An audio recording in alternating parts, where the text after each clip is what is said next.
மாமி சொல்லு மலே. மாமி உங்களுக்கு மதியானத்துக்கு என்ன சமைக்கணும் மாமி? என்ன மலே, உனக்கு உடம்பு சரியில்லை போலையே? அது ஒன்றும் இல்லை மாமி, லேசா இருமல் தான் மாமி. நீங்கள் சொல்லுங்க.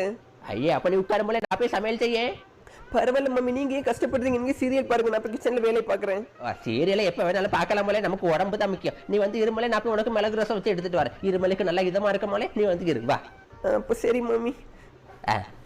6 மாசத்துக்கு பிறவு. ஓ, இன்னைக்கு புது படம் போட்டிருக்கானே. ஏம்மா நான் எந்தாரா ஒரு நாள் அது நிம்மதியாக இருந்து டிவி பார்க்க விடுவா. எப்போ பாரு ஏதாவது வேலை சொல்லிட்டே இருக்கணும். பேசாம எனக்கு உடம்பு சரியில்லைன்னு சொல்லிடுவான். என்ன இவா இப்படி இருந்து யோசிச்சுட்டு இருக்கா? ஏம்மா மத்தியானத்துக்கு எனக்கு பிடிச்ச மீன் குழம்பு வச்சிரும்மா.